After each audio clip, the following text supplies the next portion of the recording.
കോൺഗ്രസും B J പിയും ഒരുമിച്ച് പ്രവർത്തിക്കുമോ? ബി ജെ പിയുടെ ഒരു മുഖ്യമന്ത്രിയെ താഴെ ഇറക്കാൻ കോൺഗ്രസുമായി ബി ജെ പിയിലെ പകുതിയോളം MLA-മാർ ഒത്തുചേർന്ന് ഒരു നീക്കം നടത്തുകയും ആ മുഖ്യമന്ത്രിക്ക് സ്ഥാനം ഒഴിയേണ്ടി വരികയും ചെയ്യുക കേട്ടാൽ അത്ഭുതം തോന്നുന്നുണ്ടോ? അതാണ് യഥാർത്ഥത്തിൽ മണിപ്പൂരിൽ സംഭവിച്ചത്. നല്ലവരായ ബി ജെ പിക്കാരും നല്ലവരായ കോൺഗ്രസുകാരും ചേർന്ന് ഒരു കാരണവശാലും തുടരാൻ അർഹതയില്ലാത്ത ബിരേൻ സിംഗ് എന്ന് പറയുന്ന മണിപ്പൂരിലെ മുഖ്യമന്ത്രിയെ താഴെ ഇറക്കിയത് ഇന്ത്യൻ രാഷ്ട്രീയത്തിന്റെ നന്മയാണ്. പലപ്പോഴും കോൺഗ്രസിന്റെ സപ്പോർട്ടർ ആണെങ്കിൽ ബി ജെ പിയെ ചീത്ത വിളിക്കണം, ബി ജെ പിയുടെ സപ്പോർട്ടർ ആണെങ്കിൽ കോൺഗ്രസിനെ ചീത്ത വിളിക്കണം, CPM-ന്റെ സപ്പോർട്ടർ ആണെങ്കിൽ ബാക്കിയുള്ളവരെ ചീത്ത വിളിക്കണം, അല്ലെങ്കിൽ തിരിച്ചും എന്നുള്ള അവസ്ഥ മാറി നമ്മുടെ രാഷ്ട്രീയക്കാർ ഒരുമിച്ച് നന്മയ്ക്ക് നല്ല നിലപാടിന് വേണ്ടി പ്രവർത്തിച്ചാൽ എത്രമാത്രം ഗുണമുണ്ടാകും. അതിന്റെ ഏറ്റവും കൗതുകകരമായ സംഭവമാണ് മണിപ്പൂരിൽ നടന്നത്. നമ്മുടെ മാധ്യമങ്ങൾ, പ്രത്യേകിച്ചും മലയാള മാധ്യമങ്ങൾ വേണ്ട രീതിയിൽ ഹൈലൈറ്റ് ചെയ്യാത്ത ഇന്ത്യൻ രാഷ്ട്രീയത്തിൽ നമ്മൾ കാണേണ്ട നന്മയുടെ, ആഘോഷിക്കപ്പെടേണ്ട നന്മയുടെ ഒരു മാതൃകയാണ്. ഇന്ത്യയിൽ ഏറ്റവും കലാപ കലുഷിതമായ സ്ഥലങ്ങളിൽ ഒന്നായിരുന്നു മണിപ്പൂർ. അവിടുത്തെ മെയ്തൈ ഹിന്ദു വിഭാഗവും പ്രധാനമായി ക്രിസ്ത്യൻ കുക്കി വിഭാഗവും തമ്മിൽ വലിയ കലാപവും മറ്റും നടന്നു. ബിരേൻ സിംഗ് എന്ന് പറയുന്ന വ്യക്തി അവിടുത്തെ ഭൂരിപക്ഷ സമുദായമായ ഹിന്ദുക്കളുടെ മെയ്തൈ വിഭാഗത്തിന്റെ പക്ഷം പിടിച്ചുകൊണ്ട് കലാപത്തെ വേണ്ട രീതിയിൽ അടിച്ചമർത്താതെ എങ്ങനെയെങ്കിലും അധികാരത്തിൽ കടിച്ചു തൂങ്ങാനാണ് ശ്രമിച്ചത്. ബി ജെ പിയിലെ തന്നെ നല്ലവരായ ഒരുപാട് MLA-മാർക്ക് ഇതിനോട് ശക്തമായ പ്രതിഷേധമുണ്ടായിരുന്നു. രാജ്യം മുഴുവൻ ജാതി മത രാഷ്ട്രീയ ഭേദമന്യേ ബിരേൻ സിംഗിനെതിരെയുള്ളൊരു വികാരം അലയടിച്ചു. അതിനെ കൂടുതൽ കൂട്ടിയത് കുക്കി വിഭാഗത്തിൽ പെടുന്ന ഒരു സ്ത്രീയുടെ അവരെ നഗ്നയാക്കി പരസ്യമായി 5-6 പുരുഷന്മാർ അവരെ മൊളസ്റ്റ് ചെയ്യുകയും മറ്റും ചെയ്ത് നഗ്നയാക്കി വിവസ്ത്രയാക്കി വഴിയിലൂടെ നടത്തി.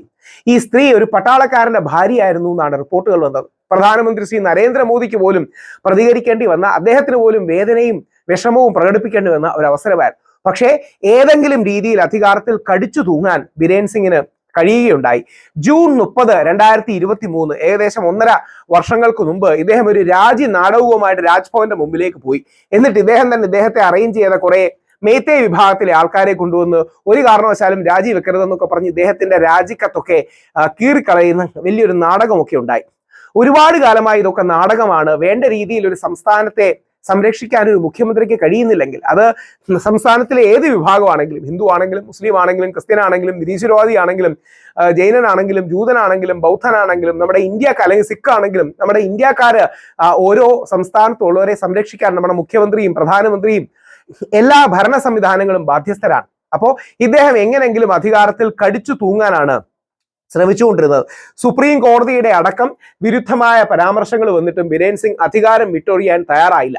പക്ഷേ ഈ ഫെബ്രുവരി 10, അതായത് ഇന്നലെ, കോൺഗ്രസ് പാർട്ടി ബിരേൻ സിംഗിനെതിരെ ഒരു നോ കോൺഫിഡൻസ് മോഷൻ കൊണ്ടുവരാൻ തീരുമാനിച്ചു. 20 BJP MLA-മാരും അതിനെ പിന്തുണയ്ക്കാം എന്ന് തീരുമാനിക്കുകയുണ്ടായി. ഇദ്ദേഹം വിളിച്ച യോഗത്തിൽ പല MLA-മാരും വന്നില്ല. ഇന്റലിജൻസ് വൃത്തങ്ങൾ എല്ലാം സൂചിപ്പിച്ചത് ബിരേൻ സിംഗിനെതിരെയാണ് ഇവരെന്നുള്ളതാണ്. അവിടുത്തെ ബിരേൻ സിംഗിന് തന്നെ ക്രിട്ടിക്സ് ആയ ഖേംചന്ദ് സിംഗ്, സ്പീക്കർ തൊക്ചോം സത്യബ്രത സിംഗ് അടക്കമുള്ളവർ പലരും അമിത്ഷായെ അടക്കം കണ്ട് ഈ പ്രഷർ, അതിശക്തമായ പ്രഷർ ഇടുകയുണ്ടായി. അങ്ങനെയാണ് ബിരേൻ സിംഗിന് അവസാനം രാജിവെക്കേണ്ടി വന്നത്. ആ ബിരേൻ സിംഗ് രാജിവെക്കേണ്ടത് ഒരു സംസ്ഥാനത്തിന്റെ ആവശ്യമാണ്. അതിൽ BJP-യോ കോൺഗ്രസോ ഒന്നുമില്ല. ഒരു സംസ്ഥാനത്ത് പ്രശ്നം നടക്കുമ്പോൾ അവിടുത്തെ മുഖ്യമന്ത്രി പക്ഷം പിടിക്കാതെ എല്ലാ പക്ഷങ്ങളെയും ചേർത്ത് നിർത്തി പ്രശ്നങ്ങൾ പരിഹരിക്കുകയാണ് വേണ്ടത്. ചില കണക്കുകൾ പറയുന്നത് 243 ക്രിസ്ത്യൻ പള്ളികളെന്നോ, ചിലത് പറയുന്നത് 400 പള്ളികളിലപ്പുറം അഗ്നിക്കിരയാക്കപ്പെട്ടു, തീവക്കപ്പെട്ടു, ഒരുപാട് ജനങ്ങൾ ബുദ്ധിമുട്ടി തുടങ്ങിയ കാര്യങ്ങളാണ്. 8 അമ്പലങ്ങളോളം അല്ലെങ്കിൽ 12 അമ്പലങ്ങൾ, 2-3 കണക്കുകളുണ്ട്, ഇതേപോലെ തിരിച്ചാക്രമിക്കപ്പെട്ടു എന്നൊക്കെ പറയുന്നു.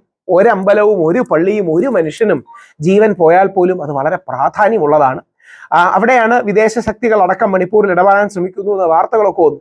ഏതെങ്കിലും വിദേശ ശക്തിക്ക് അവിടെ ഇടപെടേണ്ടി വന്നിട്ടുണ്ടെങ്കിൽ അത് നമ്മുടെ പരാജയമാണ്. നമ്മുടെ ജനങ്ങളെ നമ്മൾ സംരക്ഷിക്കാത്തതുകൊണ്ടാണ് പലപ്പോഴും അവർക്ക് വേറെ ഏതെങ്കിലും രീതിയിലുള്ള സഹായം തേടേണ്ടി വരുന്നത്. അതുകൊണ്ട് കുക്കികളെ കുറ്റം പറയുന്നതിന് അർത്ഥമില്ല. കൊല്ലാൻ നിൽക്കുന്ന മെയ്ത്തികളും അല്ലെങ്കിൽ കൊല്ലാൻ നിൽക്കുന്ന മേയ്ക്കുകളിലെ തീവ്ര വിഭാഗവും ആക്രമിക്കാൻ നിൽക്കുന്ന കുക്കികളിലെ തീവ്ര വിഭാഗവും ഗവൺമെന്റും ഒക്കെ ഓരോ പക്ഷത്ത് നിൽക്കുമ്പോൾ അങ്ങോട്ടും ഇങ്ങോട്ടും യുദ്ധം ഉണ്ടാവും. നമ്മുടെ ജനതയെ ചേർത്ത് നിർത്തി, കൂടെ നിർത്തി വിശ്വാസം കൊടുക്കലാണ് ഒരു മുഖ്യമന്ത്രിക്ക് യഥാർത്ഥത്തിൽ വേണ്ടത്.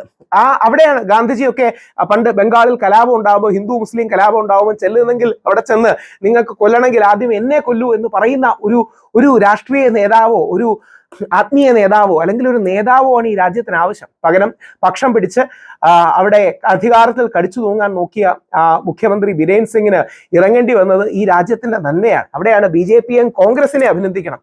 അവർ ഒരുമിച്ച് പ്രവർത്തിച്ച് ഈ കഴിവുകെട്ട പക്ഷം പിടിക്കുന്ന സത്യസന്ധതയും ധാർമ്മികതയും ഇല്ലാത്ത ബിരേൻ സിംഗിനെ പുറത്താക്കിയത് ഇന്ത്യൻ രാഷ്ട്രീയത്തിലെ വിജയമാണ്, ബി.ജെ.പിയുടെയും കോൺഗ്രസിന്റെയും വിജയമാണ്, നന്മയുടെ വിജയമാണ്. അത്ര നന്മയുടെ കഥകൾ നിങ്ങൾ ബി.ജെ.പി കോൺഗ്രസ് സപ്പോർട്ടറൊക്കെ ആയിരിക്കാം, രണ്ടുപേരുടെയും ആ ബി.ജെ.പിയിലെ നല്ലവരായ എം.എൽ.എമാർ അവരുടെ സപ്പോർട്ടില്ലാതെ സാധ്യമാകുമായിരുന്നില്ല. അവർ പാർട്ടി മാറി കോൺഗ്രസിനെ സപ്പോർട്ട് ചെയ്യാനോ പുതിയ കോൺഗ്രസിന്റെ മുഖ്യമന്ത്രി വരാനോ ഒന്നും പോകുന്നില്ല. ബി.ജെ.പിയുടെ തന്നെ മുഖ്യമന്ത്രിയാണ് വരാൻ പോകുന്നത്. പക്ഷേ കക്ഷി രാഷ്ട്രീയ ഭേദമന്യേ നല്ല നിലപാടുകൾക്ക് വേണ്ടി, സത്യത്തിന് വേണ്ടി, ധാർമ്മികതയ്ക്ക് വേണ്ടി ആൾക്കാർ സ്റ്റാൻഡ് എടുക്കുമ്പോൾ നമ്മുടെ രാജ്യം സമ്പന്നമാകുന്നു. നമ്മുടെ രാജ്യത്തിലേക്ക് മഹാത്മാഗാന്ധിയുടെ ആദർശങ്ങൾ തിരിച്ചു വരുന്നു. അത് കണ്ടതിലുള്ള സന്തോഷം രേഖപ്പെടുത്തുകയാണ്. ബിരേൻ സിംഗ് രാജിവെച്ചത് ബി.ജെ.പിക്കാരുടെയും കോൺഗ്രസ്സുകാരുടെയും ഇന്ത്യയുടെയും വിജയമാണ്.